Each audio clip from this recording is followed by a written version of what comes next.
My colleague Fred Ho is also at Obetsebi Lamptey roundabout. We'll also engage him and find out the situation there currently. Now, for the past few days, commuters have complained on the airwaves about traffic situation in town because there are lots of road constructions ongoing. Fred Ho currently joining us from Obetsebi Lamptey roundabout, Interchange, right? Hello, Charles. Can you hear me? Yeah, I can hear you, Fred. What's the situation? Very well. I am at the Obetsebi Lamptey interchange, where you can even hear the vibration from this particular vehicle that is working on site presently. As to what the percentage of work done is, we are not really privy to that.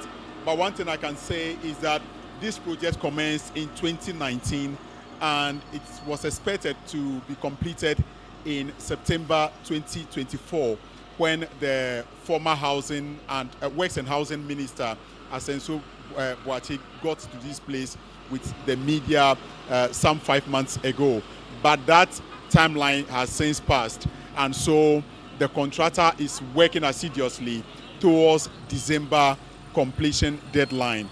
But from what we see here, I doubt if this work will be completed and handed over before December 2024 general elections.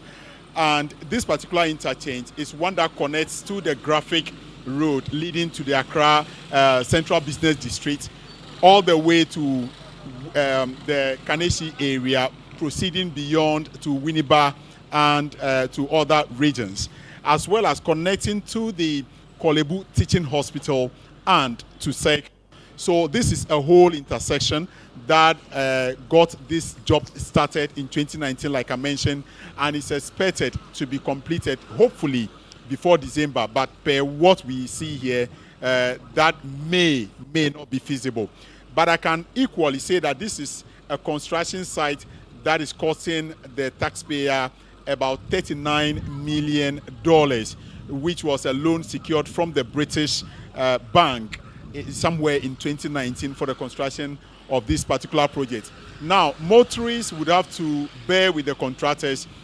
What we see is that there are a number of road signs indicating to motorists as to which roads or routes to use from time to time during the peak hours in the morning and in the evening, as we are seeing now. Now, one very interesting thing is that all these vehicles you see are heading towards the Kaneshie area, and some are going beyond.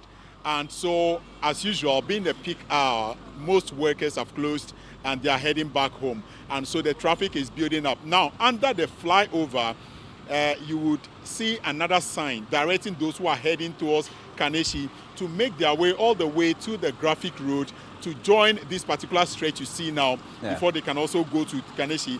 Hitherto, they should have just made a turn under the flyover and then move to Kaneshie. But now the situation is such that motorists are equally coping with the traffic situation. Now we see the contractors busily also trying to get work done, as you see in your shot. All right. So Fred, in your estimation, do you think enough information is given to motorists and commuters? Because the concerns that have been raised the past few days have been communication from contractors to road users and commuters.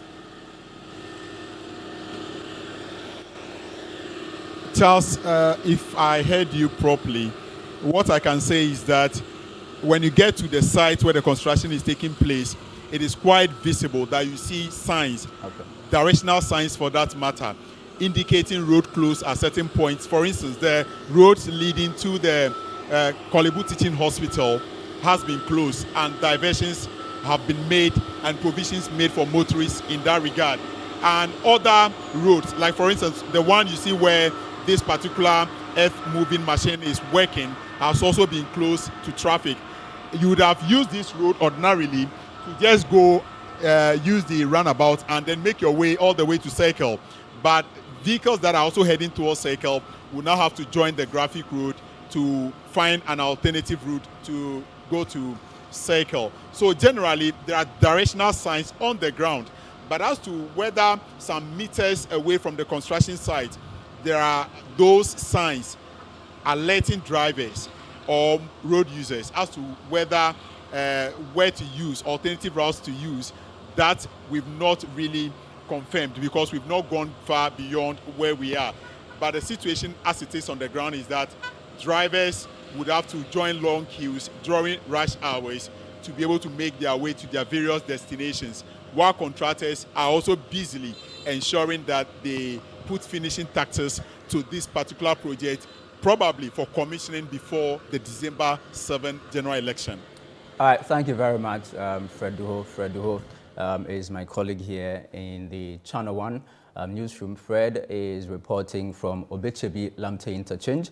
Philip Nilate is also at the Spintex Road flower pots, where some construction works are currently ongoing. Commuters have for the past few days complained about the traffic situation because of these construction works.